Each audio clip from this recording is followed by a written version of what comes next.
ಈ 3 ಇಯರ್ಸಲ್ಲಿ ಒಂದು ತೆಲುಗು ಶೋ ಮಾಡಿದ್ದೆ. ಆ ತೆಲುಗು ಶೋ ಚೆನ್ನಾಗಿ ಓಡಿ ಆ ತೆಲುಗು ಶೋ ರೀಡಬ್ ಆಗಿ ಮಲಯಾಳಮಲ್ಲೂ ಬಂದಿತ್ತು.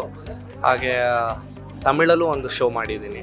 ಸೊ ಈ 3 ಇಯರ್ಸ್ ಗ್ಯಾಪಲ್ಲಿ ಆಲ್ಮೋಸ್ಟ್ ಎಂಟೈರ್ ಸೌತ್ ಇಂಡಿಯಾಲಿ ಒಂದು ಶೋ ಮಾಡಿ ಆ್ಯಂಡ್ ನಮ್ಮ ಭಾಷೆ ನನ್ನ ಭಾಷೆಗೆ ವಾಪಸ್ ಈಗ ಮನೆಗೆ ಬಂದಿದ್ದೀನಿ. ಕ್ವಾಲಿಟಿ ಅಂತೇನಿರುತ್ತಲ್ಲ, ಕತೆ ಕ್ವಾಲಿಟಿ ಇರ್ಬೋದು, ಇಲ್ಲ ನಾವು ಶೂಟ್ ಮಾಡೋ ಕ್ವಾಲಿಟಿ ಇರ್ಬೋದು, ನಾವು ತೋರ್ಸೋದಿರ್ಬೋದು, ಅದು ನಾನು ಹೋಗ್ಬೇಕಾದ್ರೆ ಇಲ್ಲಿತ್ತು, ಇವಾಗ ನಾನು ವಾಪಸ್ ಬಂದ್ಮೇಲೆ ಇಲ್ಲಿದೆ. ಸಪೋಸ್ ಯಾರಾದರೂ ಹೇಳಿರೋದು ಅಂತ ನೀವು ಸೈಡ್ ಫೇಸ್ ಇಂದ ನೆನಪಿರಲಿ ಪ್ರೇಮ್ ತರ ಕಾಣ್ತೀರಾ? ಇಲ್ಲ, ನೀವೇ ಹೇಳಿದ್ದು. ಥ್ಯಾಂಕ್ ಯು, ತುಂಬ ದೊಡ್ಡ ಕಾಂಪ್ಲಿಮೆಂಟ್. ನೀನಿರಲು ಜೊತೆಯಲ್ಲಿ ಆಗಸ್ಟ್ 11ನೇ ತಾರೀಕಿಂದ ಸ್ಟಾರ್ ಸುವರ್ಣದಲ್ಲಿ ಬರ್ತಾ ಇದೆ, ಹೊಸ ಸೀರಿಯಲ್ ಬರ್ತಾ ಇದೆ. ಸೀರಿಯಲ್ನ ಹೀರೋ ನಮ್ಮ ಜೊತೆಗೆ ಇದ್ದಾರೆ, ಪವನ್ ಅವರು. ಸೊ ಈಗಾಗಲೇ ಅವ್ರನ್ನ ತುಂಬ ಸೀರಿಯಲ್ಗಳಲ್ಲಿ ನೀವು ನೋಡಿರ್ತೀರಾ. ರಂಗನಾಯಕಿಯಲ್ಲಿ ಸಿಕ್ಕಾಪಟ್ಟೆ ಫೇಮಸ್ ಆದಂತಹ ಹೀರೋರು. ಹಾಗೆ ನಮ್ಮ ಇದು ಕಿರುತೆರೆಯಲ್ಲಿ ಹ್ಯಾಂಡ್ಸಮ್ ಹೀರೋ ಅಂತಲೇ ಕರೆಸ್ಕೊಳ್ತಾರೆ. ಏನಿದೆ ಈ ಪಾತ್ರ, ಈ ಒಂದು ಪಾತ್ರದಲ್ಲಿ ಏನೆಲ್ಲ ವಿಶೇಷತೆ ಇದೆ, ಸೀರಿಯಲ್ನಲ್ಲಿ ಏನು ವಿಶೇಷತೆ ಇದೆ, ಯಾಕೆ ಗ್ಯಾಪ್ ತಗೊಂಡು ಮತ್ತೆ ಕನ್ನಡಕ್ಕೆ ಬಂದರು, ಪ್ರತಿಯೊಂದು ಮಾತಾಡೋಣ. ಮೊದಲಾಗಿ ಅವ್ರನ್ನ ಸ್ವಾಗತಿಸೋಣ. ಹಾಯ್, ಎಲ್ರಿಗೂ ನಮಸ್ಕಾರ.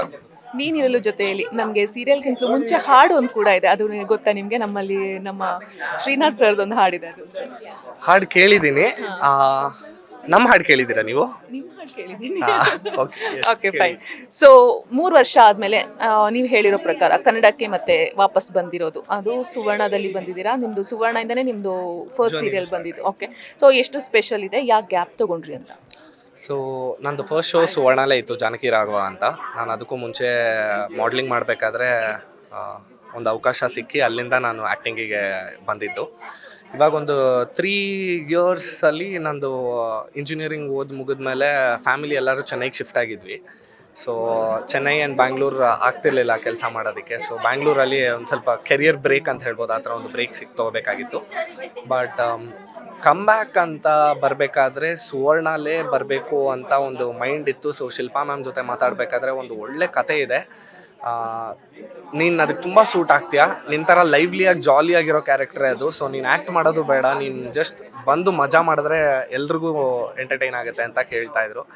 ಆ ಒಂದು ಅವಕಾಶನ ಅವ್ರು ಮಾಡಿಕೊಟ್ರು. ಆ್ಯಂಡ್ ಆ ಅವಕಾಶದಿಂದ ಈಗ ನೀರಲ್ಲೂ ಜೊತೆಯಲ್ಲಿ ಪ್ರೆಸ್ ಮೀಟಲ್ಲಿ ಕೂತಿದ್ದೀವಿ. ಓಕೆ, ಸೊ ನೀವು ಹೇಳಿದ್ರಿ ನಿಮ್ಮ ಒಂದು ಕ್ಯಾರೆಕ್ಟರೇ ಇಲ್ಲಿ ಈ ಸೀರಿಯಲಲ್ಲೂ ನಾವು ನೋಡ್ಬೋದು ಅಂತ. ಸೊ ಇಷ್ಟೇ ಜಾವಿಯಲ್ ಆಗಿ, ಇಷ್ಟೇ ಪಂಚ್ ಲೈನ್ ಕೊಟ್ಕೊಂಡು, ಆಮೇಲೆ ಏನು ಎದುರುಗಡೆ ಯಾರು ಕೆಟ್ಟವ್ರು ಇರ್ತಾರೋ ಅವ್ರಿಗೆಲ್ಲರಿಗೂ ಒಂದಿಷ್ಟು ಕ್ವಾಟ್ಲೆಗಳನ್ನ ಕೊಟ್ಕೊಂಡು, ಅದೇ ಥರ ಕ್ಯಾರೆಕ್ಟರ ನಿಮ್ಮದು ರಿಯಲ್ ಲೈಫಲ್ಲಿ? ರಿಯಲ್ ಲೈಫಲ್ಲೂ ಒಂಥರ ಕ್ಯಾರೆಕ್ಟರ್ ಹಾಗೇನೆ. ಸೊ ನನಗೆ ಗೊತ್ತಿರೋ ಹಾಗೆ ನಾನು ಮನೇಲೂ ಹಾಗೇ ಇದ್ದೀನಿ, ಹೊರಗೂ ಹಾಗೇ ಇದ್ದೀನಿ. ಎಲ್ಲರ ಜೊತೆ ಜಾಲಿಯಾಗಿ ಮಾತಾಡ್ಕೊಂಡು ಆಟ ಆಡ್ಕೊಂಡು ಹಂಗೆ ಹೋಗ್ಬಿಡೋಣ ಅಂತ. ಜೋಕಾಗೇ ಇರುತ್ತೆ ಅಷ್ಟೇ, ಇನ್ನೇನಿಲ್ಲ. ಆದಷ್ಟು ಖುಷಿಯಾಗಿರೋಣ ಅನ್ನೋದು ಒಂದೇ ಪಾಲಿಸಿ ಲೈಫಲ್ಲಿ. ಓಕೆ, ಸೊ ಈ 3 ಇಯರ್ಸಲ್ಲಿ ನೀವು ನಿಮ್ಮ ಕಲೆಗೆ ಸಂಬಂಧಪಟ್ಟಂತೆ ಏನೇನೆಲ್ಲ ಮಾಡಿದ್ರಿ? ಸೀರಿಯಲ್ಸ್ಗಳು, ಬೇರೆ ಕಡೆ ಸೀರಿಯಲ್ಸ್ಗಳನ್ನು ಮಾಡಿದ್ದುಂಟ, ಏನೇನು ಸೀರಿಯಲ್ಸ್ಗಳು ಮಾಡಿದ್ರಿ, ಅದು ರೆಸ್ಪಾನ್ಸ್ ಯಾವ ಥರ ಸಿಗ್ತಾ ಇತ್ತು ನಿಮಗೆ? ಸೊ ನಾನು ಈ 3 ಇಯರ್ಸಲ್ಲಿ ಒಂದು ತೆಲುಗು ಶೋ ಮಾಡಿದ್ದೆ. ಆ ತೆಲುಗು ಶೋ ಚೆನ್ನಾಗಿ ಓಡಿ ಆ ತೆಲುಗು ಶೋ ರೀಡಬ್ ಆಗಿ ಮಲಯಾಳಮಲ್ಲೂ ಬಂದಿತ್ತು. ಹಾಗೆ ತಮಿಳಲ್ಲೂ ಒಂದು ಶೋ ಮಾಡಿದ್ದೀನಿ. ಸೊ ಈ 3 ಇಯರ್ಸ್ ಗ್ಯಾಪಲ್ಲಿ ಆಲ್ಮೋಸ್ಟ್ ಎಂಟೈರ್ ಸೌತ್ ಇಂಡಿಯಾಲಿ ಒಂದು ಶೋ ಮಾಡಿ ಆ್ಯಂಡ್ ನಮ್ಮ ಭಾಷೆ ನನ್ನ ಭಾಷೆಗೆ ವಾಪಸ್ ಈಗ ಮನೆಗೆ ಬಂದಿದ್ದೀನಿ. ಓಕೆ, ಸೊ ಕಿರುತೆರೆ ಇವಾಗ ಒಂದು ಸ್ವಲ್ಪ ಚೇಂಜ್ ಆಗಿದೆ. ಮೀನ್ಸ್ ಮುಂಚೆ ಅಂದರೆ ಬರೀ ಸೀರಿಯಲ್ಗಳು, ಕತೆಗಳ ಮೇಲೆ ಹೋಗ್ತಾ ಇತ್ತು. ಇವಾಗ ಒಂದು ಸ್ವಲ್ಪ ಏನು ಸಿನಿಮಾಗಳ ಲೆವೆಲಲ್ಲಿ ಅದು ಮೇಕಿಂಗ್ ಆಗಿರ್ಬೋದು, ಫೈಟ್ ಆಗಿರ್ಬೋದು, ಸಾಂಗ್ಸ್ ಆಗಿರ್ಬೋದು, ಎಲ್ಲವನ್ನೂ ಆ್ಯಡ್ ಮಾಡ್ತಾ ಇದ್ದಾರೆ ಸೀರಿಯಲಲ್ಲಿ. ಸೊ ನೀವು ಹೋದಾಗಿಂದ ಟೈಮು ಮತ್ತು ಇವಾಗ ವಾಪಸ್ ಬರೋ ಟೈಮು ಎಷ್ಟು ಡಿಫ್ರೆಂಟ್ ಆಗಿದೆ, ಏನೆಲ್ಲ ಚೇಂಜಸ್ ಆಗಿದೆ ಕಿರುತೆರೆಯಲ್ಲಿ ಅಂತ? ಸೊ ನಾನು ಒಂದು ಏನು ಹೇಳೋಕ್ಕೆ ಇಷ್ಟಪಡ್ತೀನಿ ಅಂದರೆ, ಸಿನಿಮಾ ಕಿರುತೆರೆ ಅಂತ ನೋಡಬೇಕಾದ್ರೆ ತುಂಬ ಡಿಫ್ರೆನ್ಸ್ ಇದೆ.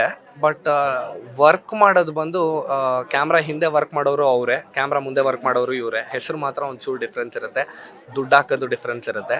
ಬಟ್ ನೀವು ಕೇಳ್ದಂಗೆ ಏನು ಡಿಫ್ರೆನ್ಸ್ ಇದೆ ನಾನು ಹೋಗಿ ಬರೋದು, ಆ ಡಿಫ್ರೆನ್ಸ್ ನಂಗೆ ನಿಜವಾಗ್ಲೂ ಗೊತ್ತಾಗಲೇ ಇಲ್ಲ.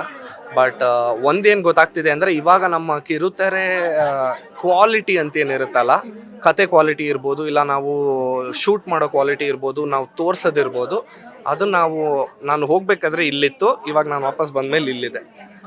ಸೊ ಅದು ಲೆವೆಲ್ ಅಪ್ ಅಂತಾನೆ ಹೇಳ್ಬೋದು. ಒಳ್ಳೆ ರೀತಿಯ ಲೆವೆಲ್ ಅಪ್ ಆಗಿದೆ. ಆ್ಯಂಡ್ ಇದು ಯಾವ ಥರ ಒಳ್ಳೆ ರೀತಿ ಲೆವೆಲ್ ಅಪ್ ಆಗಿದೆ ಅಂದರೆ, ಇವಾಗ ಸಿನಿಮಾ ನಟರು ಕಿರುತೆರೆಯಲ್ಲಿ ಒಂದು ಪಾತ್ರ ಮಾಡೋದನ್ನು ನಾವೆಲ್ಲರೂ ನೋಡಿದ್ದೀವಿ. ಸೊ ಅವ್ರಿಗೆ ಆ ಡಿಫ್ರೆನ್ಸ್ ಇಲ್ಲ. ಸಿನಿಮಾ ಕಿರುತೆರೆ ಡಿಫ್ರೆನ್ಸ್ ನಾವು ನೋಡ್ತಿಲ್ಲ. ನಾವು ಎರಡೂ ಸಮವಾಗೇ ನೋಡ್ತಾ ಇದ್ದೀವಿ. ಆ್ಯಂಡ್ ಒಂದು ನಟನಾಗಿ ಇಲ್ಲ ಒಂದು ನಟಿಯಾಗಿ ಎಲ್ಲರೂ ಅವಕಾಶ, ಕತೆ, ಪಾತ್ರ ಇದನ್ನು ಮಾತ್ರ ನೋಡ್ತೀವಿ. ಅದು ಬಿಟ್ಟರೆ ಬೇರೆ ಏನೂ ಡಿಫ್ರೆನ್ಸ್ ನೋಡೋಕೆ ಹೋಗಲ್ಲ. ಸೊ ಪ್ರತಿ ಸಲ ಹೊಸ ಸೀರಿಯಲ್ ಬರ್ತಾ ಇದೆ ಅಂತಂದ್ರೆ ಅದಕ್ಕೆ ರಿಲೇಟೆಡ್ ಆಗಿ ಒಂದು 3-4 ಪ್ರೋಮೋಗಳನ್ನ ಬಿಡ್ತಾರೆ. ಸೊ ಆ ಪ್ರೋಮೋಲಿ ಜನರನ್ನ ಸೆಳೆಯುವಂತಹ ಒಂದು ಪ್ರಯತ್ನ ಆಗುತ್ತೆ. ತುಂಬಾ ಚೆನ್ನಾಗಿದೆ ಅಂತ ಕೂಡ ಹೇಳ್ತಾ ಇರ್ತಾರೆ ಜನರು ಪ್ರೋಮೋ ನೋಡ್ಬಿಟ್ಟು ಸೀರಿಯಲ್. ಬಟ್ ಎಲ್ಲೋ ಒಂದ್ ಕಡೆ ಸೀರಿಯಲ್ ಇಂದ ಬೋರ್ ಆಗುವಂತಹ ಚಾನ್ಸಸ್ ಕೂಡ ಮುಂದಿನ ದಿನಗಳಲ್ಲಿ ಆಗುವಂತಹ ಚಾನ್ಸಸ್ ಕೂಡ ಇರುತ್ತೆ. ಸೊ ಈ ತರದಿಂದ ಸೀರಿಯಲ್ಗೆ ಅಫೆಕ್ಟ್ ಆಗೋ ಚಾನ್ಸಸ್ ಕೂಡ ಜಾಸ್ತಿ ಇರುತ್ತೆ. ಸೊ ನಿಮ್ಮ ಸೀರಿಯಲ್ ಆ ತರ ಏನೂ ಆಗೋದಿಲ್ಲ, ಜನಗಳಿಗೆ ಎಷ್ಟರ ಮಟ್ಟಿಗೆ ಭರವಸೆ ಕೊಡುತ್ತೆ, ಡೇ 1 ಇಂದ ಲಾಸ್ಟ್ ವರ್ಗು ಕೂಡ ಅದೇ ಒಂದು ಇಂಟ್ರೆಸ್ಟಿಂಗ್ ಕ್ವಾಲಿಟಿ ಇದ್ದೇ ಇರುತ್ತೆ ನಿಮ್ಮ ಸೀರಿಯಲ್ ಅಂತ ನಿಮ್ಗೆ ಹೇಗೆ ಅನ್ಸುತ್ತೆ? ಸೊ ನಮಗೆ ಬೋರ್ ಆಗುತ್ತೆ, ಮತ್ತು ನಾವೇನು ಮಾಡ್ತೀವಿ ಅದಕ್ಕೆ ಅನ್ನೋದಕ್ಕೆ it's a very simple thing. ನಾನೇನು ಹೇಳೋಕ್ಕೆ ಇಷ್ಟಪಡ್ತೀನಿ ಅಂದರೆ, ನಮ್ಮ ಮನೇಲಿ ಡೈಲಿ ಊಟ ದೋಸೆನೇ.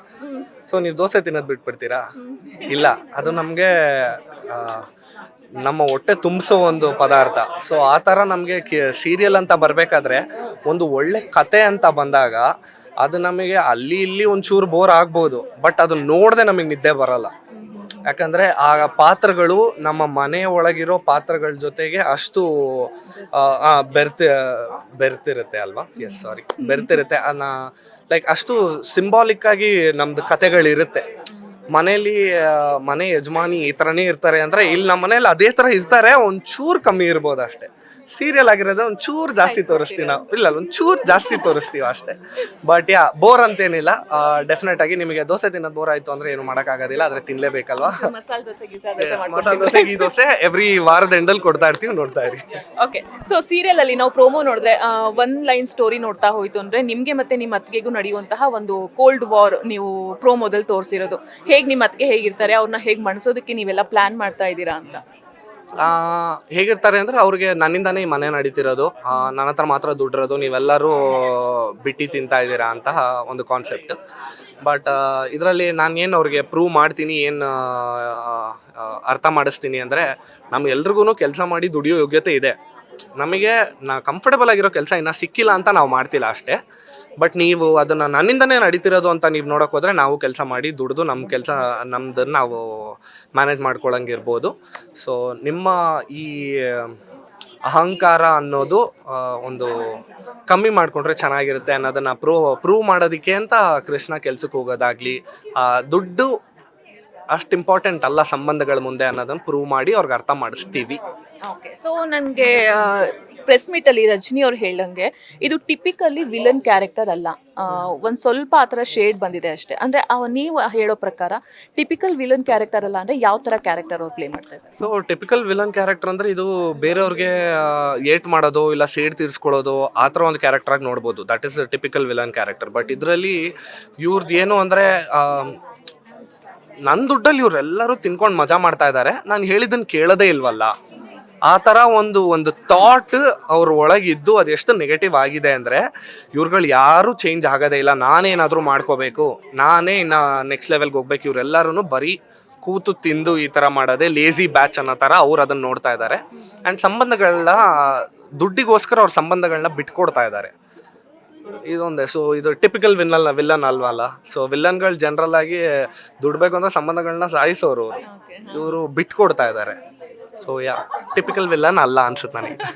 ಓಕೆ, ನೀವು ಕೂಡ ಹೇಳಿದ್ರಿ ಯಾಕೆ 3 ವರ್ಷದಿಂದ ಬರಲಿಲ್ಲ ಅಂತಂದರೆ, ಒಂದು ನಿಮ್ಮ ಪರ್ಸ್ನಲ್ ಥಿಂಗಿಂದ ಇರ್ಬೋದು, ಅದ್ರ ಜೊತೆಗೆ ಇನ್ನೊಂದು ಕೂಡ ನಿಮಗೆ ಬಂದಿತ್ತು, ಮ್ಯಾಮ್ ಹೇಳಿದರು. ಬಟ್ ಅವ್ರೇನಿತ್ತಂದರೆ ನಿಮ್ಮ ಕಡೆಯಿಂದ ಒಂದು ಮೆಸೇಜನ್ನ ಕೊಡಬೇಕು, ಒಂದು ಸೀರಿಯಲ್ ಮಾಡ್ತಾ ಇದ್ದೀರ ಅಂತಂದರೆ ಬರೀ ಸೀರಿಯಲ್ ಆಗಬಾರ್ದು, ನಿಮ್ಮಿಂದ ಒಂದು ಮೆಸೇಜ್ ಜನಗಳಿಗೆ ಹೋಗಬೇಕು ಅಂತ ನೀವು ಕೂಡ ಅದನ್ನೇ ಹೇಳ್ತಾ ಇದ್ರಿ. ಸೊ ಯಾವ ಥರ ಮೆಸೇಜು ನಿಮ್ಮ ಕ್ಯಾರೆಕ್ಟರಿಂದ ಜನಗಳಿಗೆ ಹೋಗ್ತಾ ಇದೆ ಅಂತ? ಸೊ ನನ್ನ ಕ್ಯಾರೆಕ್ಟ್ರಿಂದ ನಾನು ಕೊಡಬೇಕು ಅನ್ಕೋತಿರೋ ಸ್ಟ್ರಾಂಗ್ ಮೆಸೇಜ್ ಬಂದು, ದುಡ್ಡು ಇವತ್ತು ಬರುತ್ತೆ ನಾಳೆ ಹೋಗುತ್ತೆ, ದುಡ್ಡನ್ನ ಯಾವಾಗ ಬೇಕಾದರೂ ನಾವು ದುಡಿಬೋದು, ಬಟ್ ಈ ಸಂಬಂಧ ಅನ್ನೋದು ತುಂಬ ಮುಖ್ಯ. ಇವತ್ತಿರ್ತೀವೋ ನಾಳೆ ಇವತ್ತಿರೋರು ನಾಳೆ ಇರಲ್ಲ. ಸೊ ಈ ಸಂಬಂಧಗಳನ್ನ ಉಳಿಸಿ, ಸಂಬಂಧಗಳನ್ನ ಬೆಳೆಸಿ, ಸಂಬಂಧಗಳ ಜೊತೆ ಖುಷಿಯಾಗಿರಿ. ಇದೊಂದು ಮೆಸೇಜ್ ಅಂತ ಹೇಳೋಕ್ಕಾಗಲ್ಲ, ಇದೊಂದು ಫೀಲಿಂಗ್ ಅಷ್ಟೇ. ಯಾರನ್ನಾದ್ರೂ ಕಳ್ಕೊಂಡ್ರೆ ಅವ್ರಿಗೆ ಈ ಫೀಲಿಂಗ್ ಗೊತ್ತಿರುತ್ತೆ. ಅವ್ರಿಗೆ ನಾನು 1 ಕೋಟಿ ಕೊಡ್ತೀನಿ, ನೀನು ಲೈಕ್ ನಿನಗೊಂದು ಕೋಟಿ ಬೇಕಾ, ನಿಮ್ಮ ತಾತ ವಾಪಸ್ ಬೇಕಾ, ಇಲ್ಲ ನಿಮ್ಮ ಅಮ್ಮ ವಾಪಸ್ ಬೇಕಾ ಅಂತ ಕೇಳಿದ್ರೆ ಎಲ್ಲರೂ ಸಂಬಂಧಗಳಿಗೆ ವ್ಯಾಲ್ಯೂ ಕೊಡ್ತಾರೆ. ಇದು ಅನುಭವ ಆದವ್ರಿಗೆ ಆ ಫೀಲಿಂಗ್ ಇರುತ್ತೆ. ಸೊ ಅನುಭವ ಆಗದೆ ಇರೋರಿಗೆ ಆ ಥರ ಅನುಭವ ಆಗದೇ ಇರಲಿ ಅಂತ ಬೇಡ್ಕೊಳ್ತಾ ನೀವು ಇದಕ್ಕೆ ಲೈಕ್ ಈ ದೃಷ್ಟಿಲೂ ಒಂದ್ಸತಿ ನೋಡಿ ಅನ್ನೋದನ್ನು ಕೇಳ್ಕೊತೀನಿ ಅಷ್ಟೇ. ಓಕೆ, ಸಪೋಸ್ ಯಾರಾದರೂ ಹೇಳಿರೋದುಂಟ ನೀವು ಸೈಡ್ ಫೇಸಿಂದ ನೆನಪಿರಲಿ ಪ್ರೇಮ್ ಥರ ಕಾಣ್ತೀರಾ ಅಂತ? ಇಲ್ಲ, ನೀವೇ ಹೇಳಿದ್ದು. ಥ್ಯಾಂಕ್ ಯು, ತುಂಬ ದೊಡ್ಡ ಕಾಂಪ್ಲಿಮೆಂಟ್ ಆಗುತ್ತೆ. ಓಕೆ, ಸೊ ಹ್ಯಾಂಡ್ಸಮ್ ಆಗಿದ್ದೀರಾ, ಕಿರುತೆರೆಯಲ್ಲಿ ನಿಮ್ಮನ್ನ ಹ್ಯಾಂಡ್ಸಮ್ ಹೀರೋ ಅಂತಾನೆ ಕರೀತಾರೆ. ಯಾಕೆ ನೀವು ಟ್ರೈ ಮಾಡಬಾರ್ದು ಮೂವೀಸ್ಗೆ ಅಂತ? ಡೆಫಿನೆಟ್ಲಿ ಮೂವಿ ಟ್ರೈ ಮಾಡಬೇಕು ಅಂತಲೇ ಇದ್ದೀನಿ. ನೋಡುವ, ಹಾಗೇ ಆಗುತ್ತೆ. ಏನಾದರೂ ಸ್ಕ್ರಿಪ್ಟ್ಸ್ ಏನಾದರೂ ಕೇಳಿದ್ದೀರಾ ಅಥವಾ ಏನಾದರೂ ಪ್ಲಾನಿಂಗ್ ನಡೀತಾ ಇದೆಯಾ? ಇಲ್ಲ, ಇವಾಗ ನಿಮ್ಮ ಜೊತೆ ಈ ಮಾತಾದ್ಮೇಲೆ ಡೆಫಿನೆಟ್ಲಿ ಒಂದು 2-3 ಜನ ಕೇಳ್ತಾರೆ ಅನ್ಸುತ್ತೆ. ಅವಾಗ ಮಾತಾಡ್ತೀನಿ, ಆಮೇಲೆ ನಿಮಗೆ ಬಂದು ಇನ್ನೊಂದು ಇಂಟರ್ವ್ಯೂ ಕೊಡ್ತೀನಿ. Thank you. Yes, sure. Thank you so much. ನಿಮ್ಮ ಸೀರಿಯಲ್ಗೆ all the best. Thank you. Yes, ಇದಾಗಿತ್ತು ಪವನ್ ಅವರ ಮಾತು. ಕ್ಯಾಮ್ರಾ ಪರ್ಸನ್ ಗಿರೀಶ್ ಜೊತೆ ವೈದೇಹಿ, ವಿಶ್ವವಾಣಿ ಟಿವಿ ಸ್ಪೆಷಲ್ ಬೆಂಗಳೂರು.